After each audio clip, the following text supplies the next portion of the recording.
वसंतराव चव्हाण साहेबांचं आज दुःखद निधन त्यांचं झालं। ही बातमी कळताच खऱ्या अर्थानं मोठा धक्का आम्हा सगळ्या काँग्रेसवासियांना आणि नांदेडवासियांना या ठिकाणी पोहोचलेला आहे। त्यांची तब्येत खराब झाली आणि त्याच्यानंतर त्यांना हैदराबादला एअर ॲम्ब्युलन्सनी घेऊन जाऊन त्यांच्यावर उपचार सुरू होता। माझा संपर्क त्यांच्यासोबत सातत्यानं होता, त्यांच्या परिवारासोबत होता। मला रिपोर्ट जीच येत होती की आता त्या याच्यातून ते बाहेर आलेले आहेत। आता व्हेंटिलेटरही बाहेर काढलं जाते आहे। 2-2 तास 3-3 तास विदाउट व्हेंटिलेटर ते स्थिर राहू शकतात, असा रिपोर्ट परवापर्यंत येत होता। पण काल काळाने त्यांना आमच्यापासून हिरावून घेतलेलं आहे। त्यामुळे एक दुःखद ही घटना आमच्यासाठी आहे आणि त्याच्यामुळे त्यासाठी शब्द नाही, पण काँग्रेस पक्षासाठी एक मोठं नुकसान या ठिकाणी झालेलं आहे।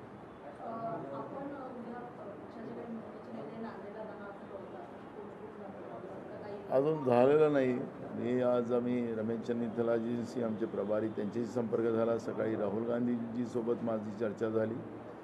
आता अजून काही प्रोग्राम तयार झाला नाही, पण अमित देशमुख आमचे मराठवाड्याचे नेते, त्यांना सकाळीच मी या सगळ्या याच्यावर लक्ष ठेवून आणि तुम्ही स्वतः तिथं जा अशा सूचना त्यांना मी दिलेल्या आहेत।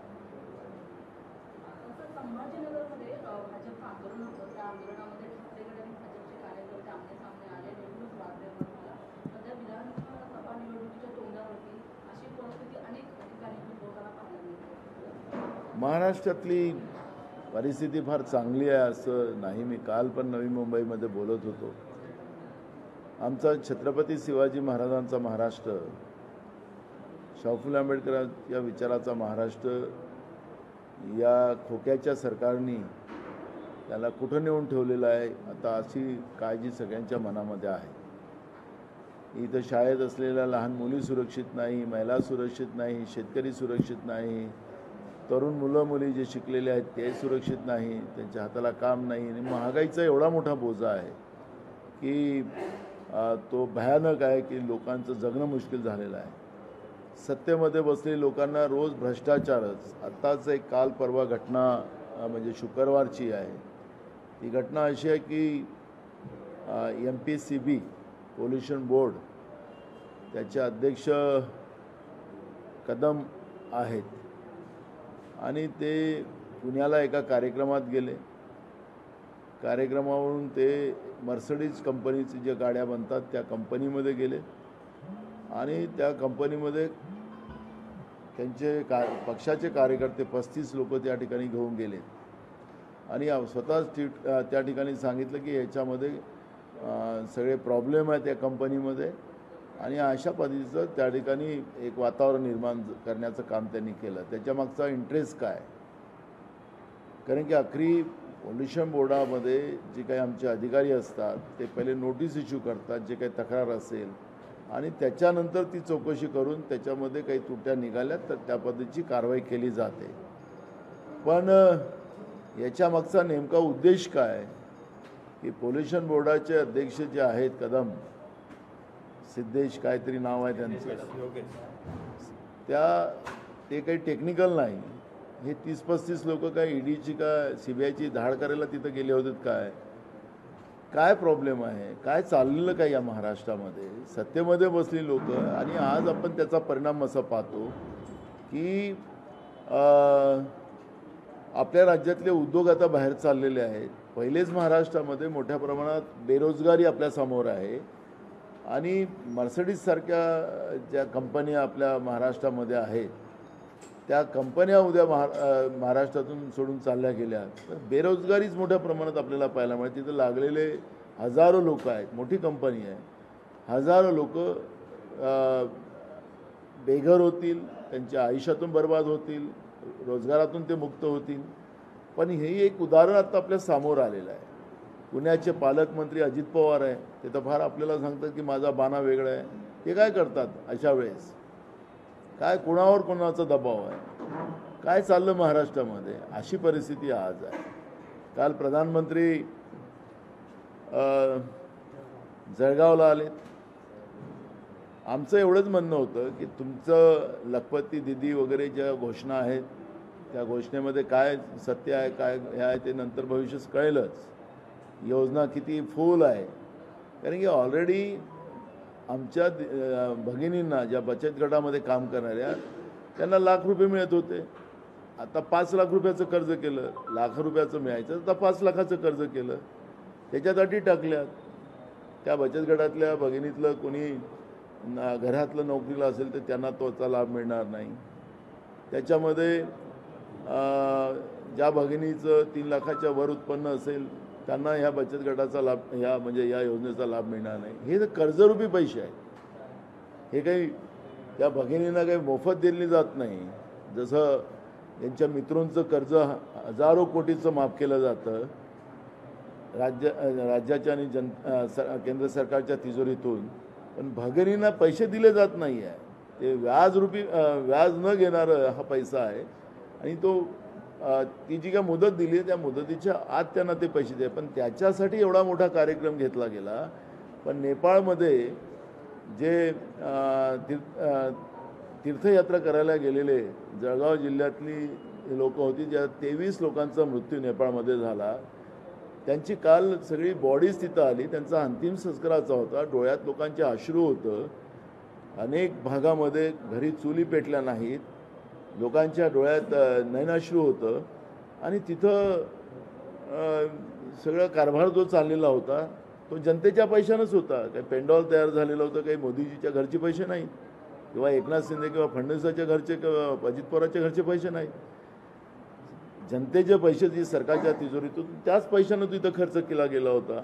प्रधानमंत्र्याचा दौरा म्हणजे त्याला करोडो रुपये खर्च होतो. मुख्यमंत्र्याचा दौरा म्हणजे त्याला लाखो रुपये खर्च होतात. तर हे जनतेच्या पैशाची उधळपट्टी, पण तेवढ्याही भावना नाही. पण तरी त्यांनी कार्यक्रम घेतला आणि त्या कार्यक्रमामध्ये राज्याच्या मुख्यमंत्र्यांनी शेतकऱ्यांच्या योजनाबद्दलची भाषणामधून भूमिका मांडली. मुख्यमंत्र्याच्या भाषणावर मोदींनी एकही उत्तर दिलं नाही आणि त्याच्यावर दुर्लक्ष केलं. म्हणजे शेतकरी हा भाग जो आहे नरेंद्र मोदीसाठी हा कुठलाही त्याचं घेणेदेणं नाही असं चित्रकालच्या याच्यामध्ये आपल्याला पाहायला मिळालं. आणि म्हणून ही जी काही परिस्थिती आज निर्माण झालेली आहे, या परिस्थितीमध्ये आता ते जुनी आपल्या पेन्शनचा प्रश्न आहे. आता राज्य सरकारने चालू केलं आहे. कर्मचाऱ्याचेच पैसे घ्यायचे आहेत आणि ते थोडा काळ नाही 25 वर्ष घ्यायचे आहेत आणि मग त्यांना पैसे पण त्याच्यातले 10% कापायचे आहेत. अशी योजना आहे. आमची मागणी आहे की जुनी पेन्शन जी योजना होती ती लागू करा. पण ह्या सरकारने पुन्हा नरेंद्र मोदीच्या सरकारने आणि एकनाथ शिंदेच्या सरकारने पुन्हा बनियागिरी त्याच्यामध्ये करून कर्मचाऱ्यांना फसवण्याचं काम केलेलं आहे. ही जुनी पेन्शन योजना नाही. कर्मचाऱ्यांमध्ये अजूनही तीव्र चीड आहे. हे जे पुन्हा त्यांच्या जखमेवर मीठ चोळण्याचं काम यांनी केलेलं आहे त्याच्यातून ते स्पष्ट होते आहे.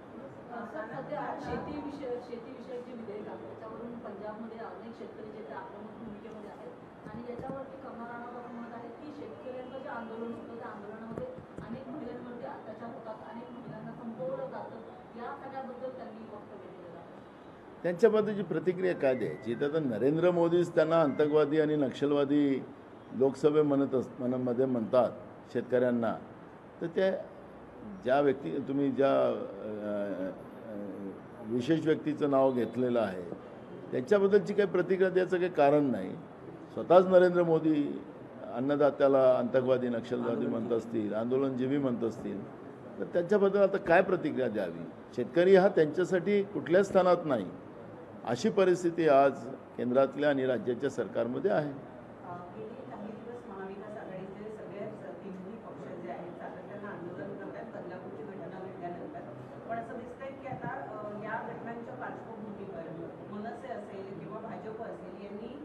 महाविकास आघाडीचे जे नेते आहेत त्यांच्या महिलांबद्दलची जी काही मतं आहेत किंवा महिलांच्या अत्याचाराची जी काही प्रकरण आहे ती बाहेर काढायला सुरुवात केलेली आहे. आज संदीप देशपांडे यांनी जितेंद्र आव्हाड यांची एक ऑडिओ क्लिप व्हायरल केली. तर दुसरीकडे नितेश राणे यांनी सुद्धा आदित्य ठाकरेंची पुन्हा ती दिशा सायन प्रकार जे आहे ते वर काढायला सुरुवात केली. बघा एकनाथ शिंदे मुख्यमंत्री राज्याचे आणि उपमुख्यमंत्री आणि देवेंद्र फडणवीस यांनी विरोधकांनी जे काही महिलांना आणि मुलींना जे संरक्षण मिळावं त्यासाठी आंदोलन केलं, त्याला हे लोक राजकारण म्हणतात. त्यांच्या दोघांचे स्टेटमेंट तसं झालं की विरोधक हे राजकारण करतात. बदलापूरच्या घटनेमध्ये जो जन आक्रोश झाला त्याच्यामध्ये एक राजकीय माणूस मला त्याच्यामध्ये दाखवा. रेल्वेच्या पटरीवर दाखवा, तुम्ही 300 लोकांवर गुन्हे दाखल केले त्याच्यातला कुठला राजकीय माणूस दाखवा. पण त्यांना याला राजकारण म्हणून ते प्रकरण दाबायचं आहे असं चित्र आपल्याला पाहायला मिळतं. ज्या वामन मात्रेवर गुन्हा दाखल झाला, त्या वामन मित्राचा गुन्हा दाखल झाला, त्या महिला पत्रकारांच्या बद्दलचं त्यांनी अपशब्द वापरले, ते मी तुमच्या चॅनलवर बोलू शकत नाही. ते आता मला आज कळलं की ते FIR-मधून ती कॉपीच गायब झाली. काय चाललं या महाराष्ट्रामध्ये? आणि घटना आता एक बदलापूरचीच नाही ना, आजही पेपर काढा, आज 3 ठिकाणी लहान मुलीवर बलात्कार झालेले आहेत, अत्याचार झालेला आहे. काय चाललं काय महाराष्ट्रामध्ये? रोज पेपर काढले, कालचं रविवारचा दिवस होता, कालही सगळ्या पेपरमध्ये बातम्या अत्याचाराच्या, बलात्काराच्या. काय महाराष्ट्रामध्ये सावित्रीबाई फुलेच्या महाराष्ट्रामध्ये आमची मुलगी, आमची आई, आमची बहीण सुरक्षित नाही? त्याच्यावर आत्मपरीक्षण या सरकारने करावं. याची क्लिप काढावी, त्याची क्लिप काढावी, हे चरित्र हननाचं काम बंद करा. तुम्ही पाप करता आहात, आम्ही हे पाप होऊ देणार नाही. महाराष्ट्रामध्ये कुठल्याही अबला लहान मुलींना या पद्धतीचं परिणामाला पुढं जाता येणार नाही. या पद्धतीची भूमिका सरकारने घ्यावी. पण सरकार आता त्याच्यात स्वतः राजकारण करतंय. कुठल्या मुलीला अत्याचार व्हावं, काय त्याचा खून व्हावा, हे जे चालत आहे. पण ही सरकार जी आहे स्वतःचं पाप लपवण्यासाठी दुसऱ्याचं चरित्रहनन करायला निघालेलं आहे. महाराष्ट्रामध्ये ही परंपरा आणि ही संस्कृती कधी राहिलेली नाही. आता त्यांनी यांचं काढायचं, दुसऱ्यांनी यांचं काढायचं, हे चालत राहील तर महाराष्ट्रातल्या जी लोकशाही पद्धत जी होती, जी शाहू फुले आंबेडकरांच्या महाराष्ट्रातली पद्धत होती, त्या पद्धतीलाच हे कलंक लावायला लोक निघालेले आहेत. आणि माझी नम्र विनंती आहे की कुठल्याही राजकीय पक्षांनी एकमेकावर आश्चर्य ओढण्यापेक्षा, त्यांचं चरित्रहनन करण्यापेक्षा, खरं तर जे काही महाराष्ट्रात आज चाललेलं आहे, जे उघड्या डोळ्यानं सगळे पाहतात आहेत.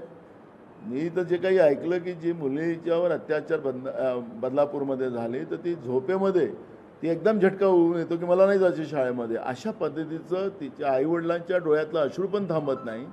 माझं एवढंच सरकारला विनंती आहे की तुमचे जे काही पिलावड या पद्धतीचं करत असेल तर त्याला थांबवा. आणि हे जे काही चाललेलं आहे, तुमच्याजवळ शासन आहे, तुमच्याजवळ प्रशासन आहे, त्यांच्या माध्यमातून महाराष्ट्रामध्ये अशा अत्याचारी व्यवस्थेच्या विरोधात कडक धोरण आपण घेतलं पाहिजे.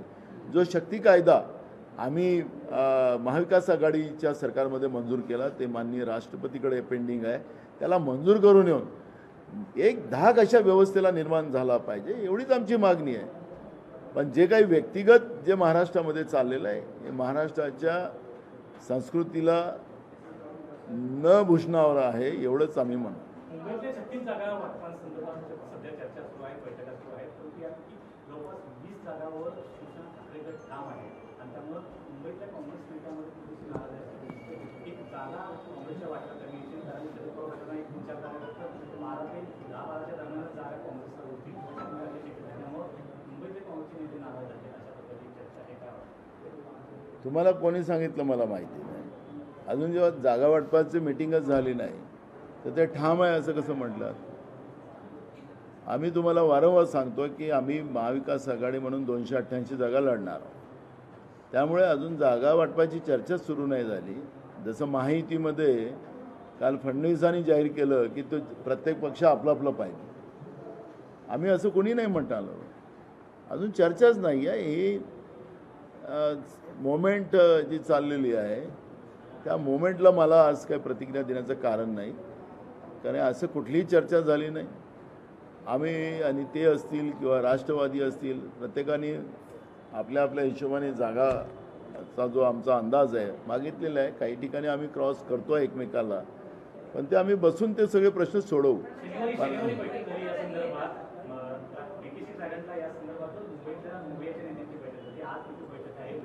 आज नाही आहे, उद्या आहे. महाविकास आघाडीमध्ये मुख्यमंत्री पदाला चेहऱ्याबद्दल काही ठरलं आहे का? ते संपलं आता. जास्त जागा त्याचा मुख्यमंत्री तो विषय संपला आहे. आमच्यासाठी मुख्यमंत्री पद हे गौण आहे. महाराष्ट्राची जी प्रतिमा मलिन करण्याचं काम शाहू फुले आंबेडकर विचाराला संपवणारी जी भाजपची पिलावड महाराष्ट्रामध्ये सत्तेत आहे आणि गुजरातला गहाण ठेवणं महाराष्ट्राला, ही जी प्रथा चाललेली आहे, महाराष्ट्राला वाचवणं हा महाविकास आघाडीचा धर्म आहे. आणि म्हणून महाविकास आघाडीसाठी मुख्यमंत्री हा जो पदाचा विषय आहे हा आमच्यासाठी आत्ता हा विषय नाही. महाविकास आघाडी म्हणूनच आम्ही जनतेसमोर जाणार. ठाकरेंचं असं म्हणणं आहे की मुख्यमंत्री पदाचा चेहरा हा पहिला ठरवावा, असं ठाकरेंचं म्हणणं आहे. त्याबद्दल काँग्रेस तुम्हाला सांगितलंय का त्यांनी? त्यांनी भूमिका जाहीर केली होती मेळाव्यामध्ये. ते मेळाव्यात आम्ही सांगितलं त्यांना, त्याच्यानंतर विषय संपला. आता काही तुमच्या कानात सांगितलं असेल तर सांगा. नाना, मुंबईचा एक विषय आहे. मुंबई महानगरपालिकेच्या 2000 कोटींच्या पेक्षा जास्त ठेवी या गेल्या काही कालावधीमध्ये काढण्यात आल्याची माहिती मिळते आहे आणि त्यामुळे मुंबईचा जो आर्थिक डोलार आहे कुठेतरी कोसळेल अशी भीती आता उभाठाने व्यक्त केली आहे. बघा, महाराष्ट्रामध्ये मुंबई महानगरपालिकाच नाही तर मग जिल्हा परिषदा, नगरपालिका आणि महाराष्ट्रातल्या अनेक महानगरपालिका, प्रशासक आणि सरकार अशा पद्धतीची एक व्यवस्था सुरू झालेली आहे. गेल्या 3 वर्षापासून या निवडणुका झाल्या नाही. फडणवीसांनी सांगितलं की मला सत्ता द्या, मी 24 तासात ओबीसीचा इश्यू क्लोज करून तुम्हाला न्याय देतो. आता त्यांनाही 2.5 वर्ष झाले पण निवडणुका, ते ओबीसीचा आरक्षणाचा इश्यू क्लिअर नाही झाला आणि निवडणुकाही झाल्या नाही. सांगायचं तात्पर्य असं आहे की हे मुद्दामून सरकार करते आहे. लोकप्रतिनिधी व्यवस्था स्थानिक स्वराज्य संस्थेमध्ये निर्माण होऊ नये याची काळजी जाणून बुजून BJP आणि त्यांच्यासोबत असलेले पक्ष हे करताना आपण पाहतो आहे. या माध्यमातून जनतेच्या कामाचा जो पैसा आहे तो लुटता कसा येईल त्याच्यावरची व्यवस्था केली. मुंबई महानगरपालिकेमध्ये ज्या ठेवी होत्या हजारो कोटीच्या, तुम्ही 2000 कोटी सांगता, त्याच्यापेक्षा जास्त पैसे आतापर्यंत त्या ठेवीतून काढण्यात आले. कमिशनर आणि सरकार या मिळून सगळं विल्हेवाट लावायचं काम चाललेलं प्रत्येक आहे. मग मुंबई असेल, पुणे असेल, पिंपरी चिंचवड असेल, ठाणे असेल, नवी मुंबई असेल, मी अनेक महानगरपालिकेचं मला नाव घेता येईल. सगळ्या याच्यामध्ये यांना दम असेल या सरकारमध्ये एक श्वेतपत्रिका जाहीर करावी महानगरपालिकेबाबतच. तर म्हणजे खरं चित्र समोर येईल की यांनी कसा जनतेचा पैसा लुटला आणि गड्डामुक्त मुंबई, गड्डामुक्त नवी मुंबई, गड्डामुक्त ठाणे, गड्डामुक्त काय काय याच्या घोषणा खूप असतात. नरेंद्र मोदी जसं घोषणा करतात तशासारखं आता हेही घोषणा करायला लागलेत. आणि घोषणा गड्डामुक्त नाही, गड्डायुक्त महाराष्ट्र यांनी लोकांनी निर्माण करून ठेवलेला आहे. हे घोषणाबाज आणि जनतेच्या पैशाची उधळपट्टी करून स्वतःची जाहिरात बाजी हजारो कोटी रुपये खर्च करून करतात आहेत. आणि त्याच्यातच हे समजतात, त्याच्यातच हे धन्यता समजतात की आमची लोकप्रियता फार आहे. तर ठीक आहे, त्यांचा गुडफिल राहिला पाहिजे. प्रमोद महाजनजी पण गुडफिलमध्येच राहिले होते आणि कसं अटल बिहारी वाजपेयी साहेबांचं सरकार गेलं हे आपल्याला सगळ्यांना माहीत आहे. यांनी पण गुडफिलमध्येच राहावं. पण यांना आता सत्तेच्या बाहेर लोक हाकलतील अशी परिस्थिती आज महाराष्ट्रामध्ये आहे. सर, बदलापूर प्रकरणामध्ये अहवाल जो आहे त्या अहवालावरती निर्णय आता लवकरच केसरकर जाहीर करणार आहेत. त्यांनी हे म्हटलेलं आहे की लोकांचा जो उद्रेक झाला तो वेळेत कारवाई न झाल्यामुळे असं झाल्याचं त्यांनी मानलं. मला एक गोष्ट आता या केसरकरच्या आणि यांच्या हातात नाही आहे. माननीय सुप्रीम कोर्टाने सुमोटो हे प्रकरण आपल्याकडे घेतलेलं आहे. मंगळवारी या प्रकरणाची माननीय सुप्रीम हायकोर्टामध्ये याच्यावरचं हेअरिंग आहे. बाल हक्क आयोगसुद्धा त्याच्यामध्ये आलेला आहे. त्यामुळे यांच्या हातून सगळे गेलेले आता. त्यामुळे हे जे पोपटपंची जे करणारं सरकार महाराष्ट्रात आहे, आता त्यांनी काय करायचं ते कोर्टात सांगायचं आहे. त्यामुळे आता यांच्या हातून संपलेलं आहे.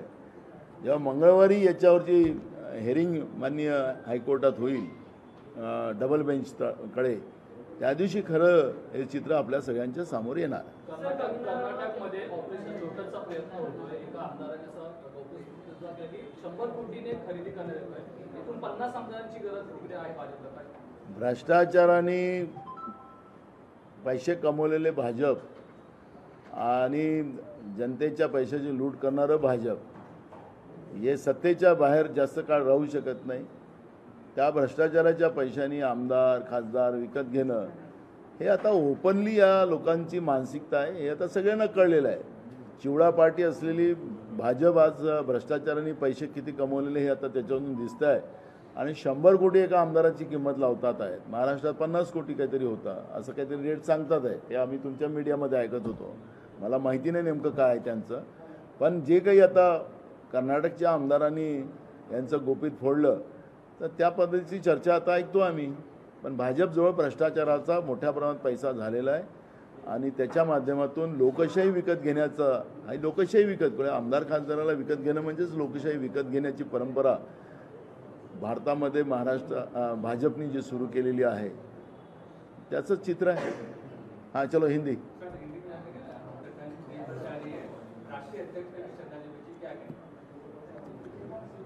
देखो हमारे सांसद वसंतराव चौहान जी उनका आज ही सुबह उनका दुखद निधन हुआ. एक बड़ी आशा उनके माध्यम से हमारे नांदेड़ जिले में लोगों के बीचों में एक उम्मीद जगी थी और हमें पता था कि जो नांदेड़ का जो विकास आज तक रुका है उस विकास को एक रास्ता मिलेगा और हमारे नांदेड़ जिले का वसंतराव चौहान जी के नेतृत्व में विकास होगा. पर कल की जो घटना हुई उनमें उनका दुखद निधन हुआ है वो कांग्रेस के लिए और नांदेड़ जिले के लिए बहुत बड़ी हानि हुई है. यही कहूँगा.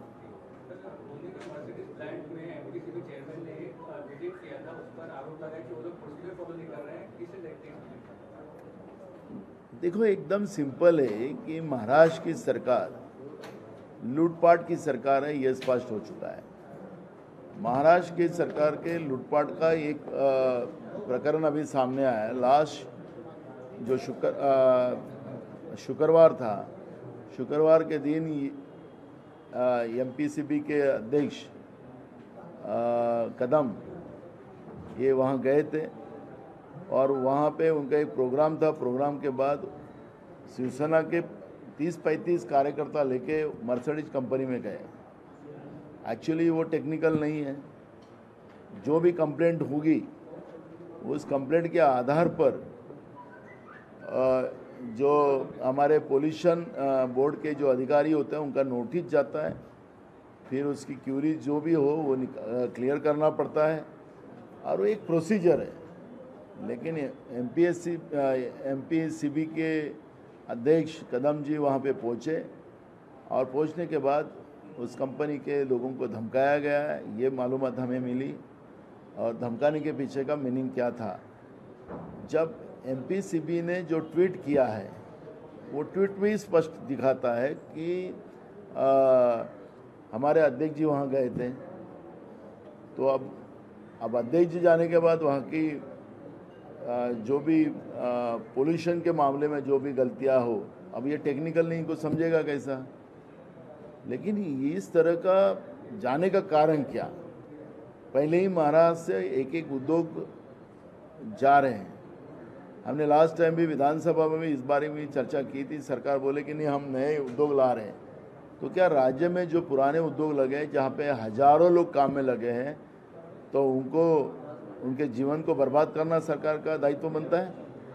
क्या महाराष्ट्र से उद्योग खत्म कर कर महाराष्ट्र के जो तिजोरी में जो रिसिप्ट आती है, जो आर्थिक स्रोत होता है, वो बंद करना चाहती है सरकार? सरकार खुद के फायदे के लिए, सरकार के नुमाइंदे जो लोग हैं वो खुद के फायदे के लिए इस तरह का टेरर बनाकर महाराष्ट्र के उद्योग भगाने की कोशिश कर रहे हैं. अगर जो इनके चक्कर में नहीं फंसता, अब चक्कर कौन सा है आपको सबको पता है, तो ये टोल वसूली का जो काम ये सरकार कर रही है उसका ही परिणाम है कि मर्सिडीज कंपनी को ब्लैकमेल करने का काम किया गया है। सरकार ने तुरंत जांच करना चाहिए ये सब चीज़ों को। ये क्योंकि मर्सिडीज कंपनी की ये दुनिया की कंपनी है और इस तरह की कंपनी को अगर ब्लैकमेल करने का काम ये सरकार करती है, जो आज एक व्यक्ति के ट्वीट के माध्यम से पूरे दुनिया को उसका मैसेज गया है, तो मुझे लगता है कि सरकार ने जांच करना चाहिए। जिसके हाथ से गलती हुई है उसके ऊपर उसको पनिश करना चाहिए। अगर सरकार नहीं करती तो इसका मतलब है कि सरकार का भी निवाल उसमें है। कल संजय राउत का बयान आया कि मुंबई की सीट को लेकर हमने 99% सीट क्लियर कर ली है, सीटों की बात हो रही है। महाविकास आघाड़ी की मीटिंग के बाद क्या कहना चाहते हैं?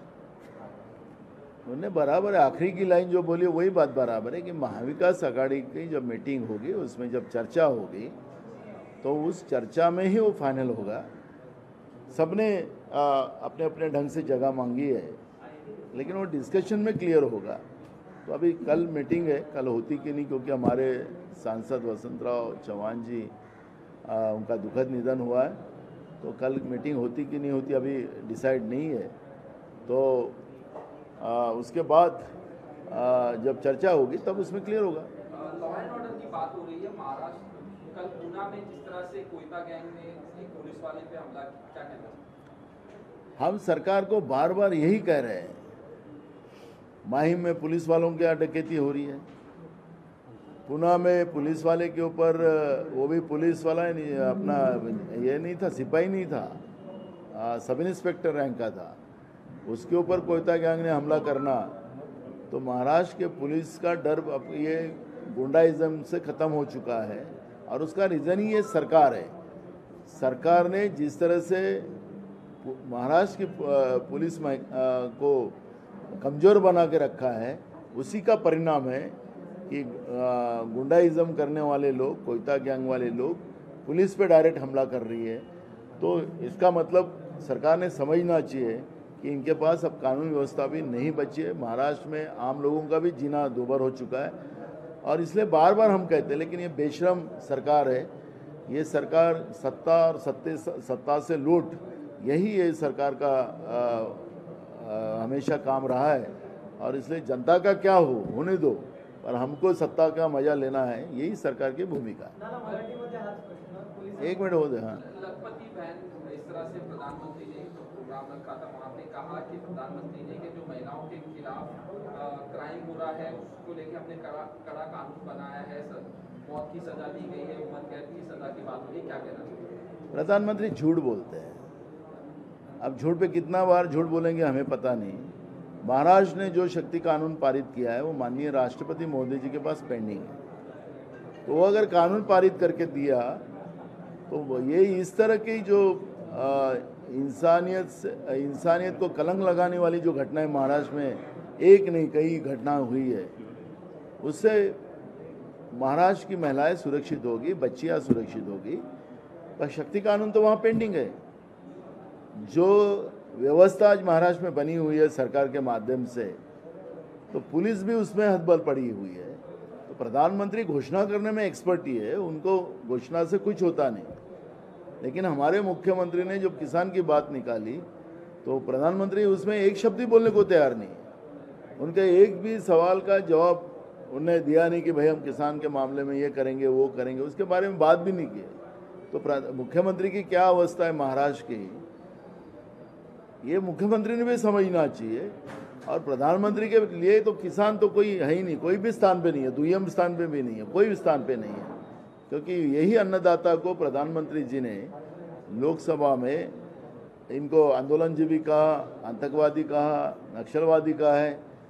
तो उनके सामने में हमारे राज्य के मुख्यमंत्री अपनी पुंगी बजा रहे थे, तो पुंगी बजी ही नहीं। इस तरह से स्कीम्स जो है, योजनाएं महाराष्ट्र में लागू की जा रही हैं अलग अलग। कल भी जो पेंशन स्कीम है उसको लेके कल लागू की गई, किस तरह से देखते हैं?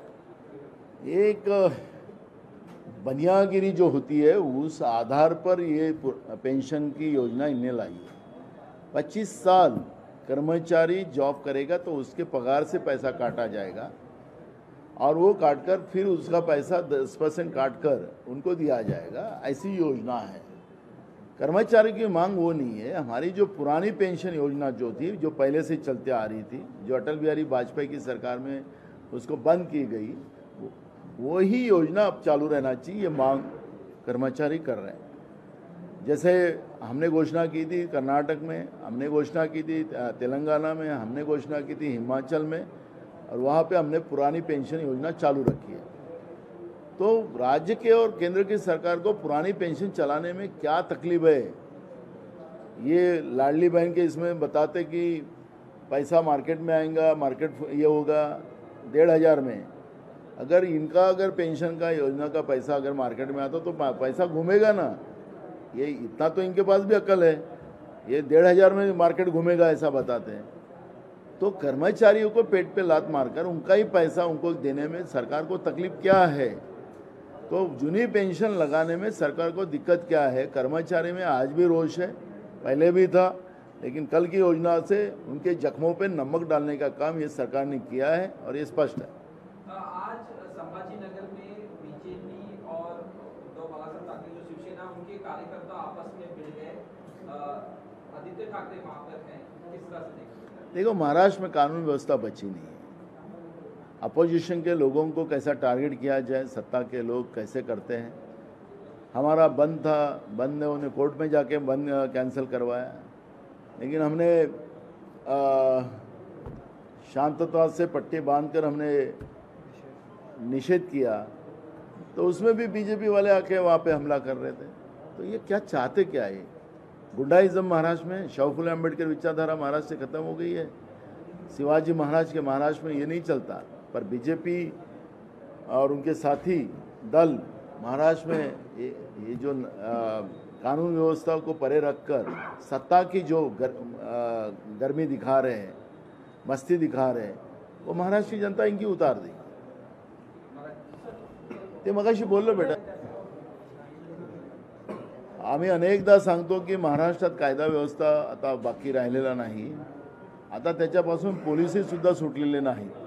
महाराष्ट्रामध्ये लहान मुली शाळेत सुरक्षित नाही, घराच्या बाहेर सुरक्षित नाही, महिला सुरक्षित नाही, आणि आता पोलीस सुद्धा सुरक्षित नाही। गुंडा व्यवस्थेला मोठ्या प्रमाणात ताकद प्राप्त झालेली आहे, कारण की सरकारमध्येच अनेक गुंडाइझमची लोक मुख्यमंत्र्यांच्या सोबत उपमुख्यमंत्र्यांच्या सोबत फिरताना आम्ही पाहतो आहे, आणि त्यांना वाय+ सिक्युरिटी अशा लोकांना सुद्धा या सरकारने दिलेली आहे। मी या निमित्तानं तुम्ही हा प्रश्न विचारला याच्यावर सांगतो की अनेक लोक ज्यांना जेलमध्ये होते त्यांना परोलवर सोडून आणण्यात आलं। काही लोकांना दवाखान्याच्या नावाने दवाखान्यात भरती करून ठेवलेलं आहे। सरकारमध्ये हिम्मत असेल तर किती लोकांना परोलवर सोडलेलं आहे त्याची यादी जाहीर केली गेली पाहिजे, आणि किती लोकांना दवाखान्यामध्ये व्यवस्था पुरवली गेलेली आहे 5 स्टार त्याची यादी जाहीर केली पाहिजे। या जी भीती असली पाहिजे या बदमाश व्यवस्थेला, ती व्यवस्थाला कुठली भीती राहिली नाही, म्हणून पोलिसांवर सब इन्स्पेक्टर रँकच्या अधिकाऱ्यावर सुद्धा कोयता गँगनी हमला केला, हे आपण आज महाराष्ट्रामध्ये पाहतो आहे।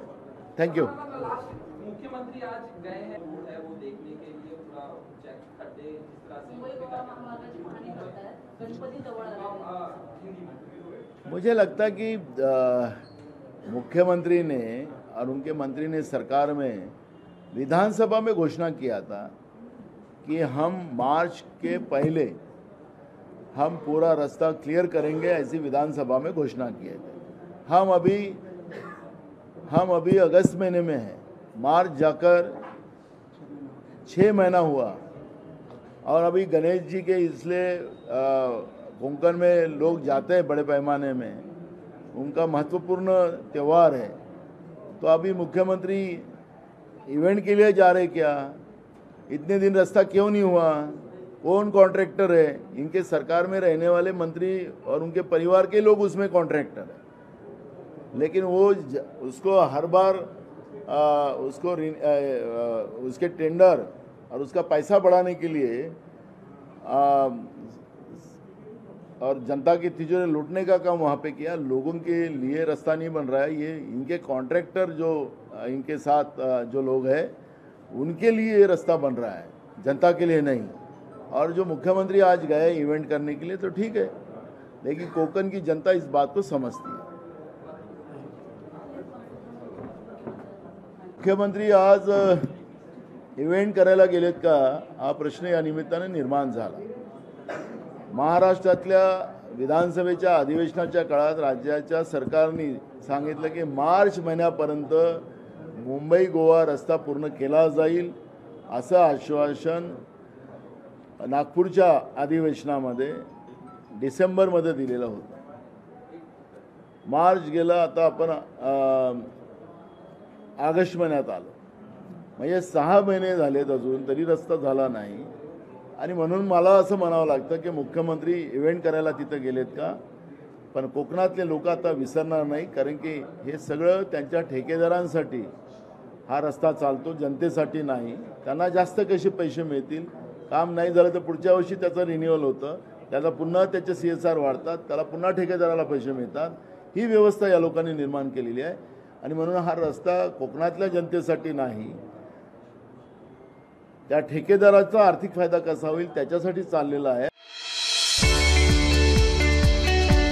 25 वर्षांचा प्रदीर्घ अनुभव व अत्याधुनिक तंत्रज्ञान यांनी सुसज्ज असे पुण्यातील आकाश आय क्लिनिक व लेझर सेंटर। रोबोटिक पद्धतीने वेदनारहित मोतीबिंदू शस्त्रक्रिया, तेही विना टाका व विना इंजेक्शन। मेडिक्लेमची सुविधा व सेम डे डिस्चार्ज। लेसिक लेझरने चष्म्यापासून कायमची मुक्ती फक्त 10 मिनिटात। काचबिंदू, रेटिना, ड्राय आय, मायोपिया अशा अनेक डोळ्यांच्या विकारांवर उपचार म्हणजेच आकाश आय क्लिनिक आणि लेझर सेंटर। CTR कंपनी जवळ, विमान नगर, नगर रोड, पुणे। संपर्क 8888173100। Come on guys, hurry up. यार सुन ना, एक ब्रेक ले लेते हैं। Guys, I'm telling you, तुम लोगों को सही से ट्रैकिंग नहीं आता। But that's okay, you can learn. रोज का ढक्कन देना। ये रेड वाला है, सही वाला देना। अबे ढक्कन, पहले तो सही पानी पीना।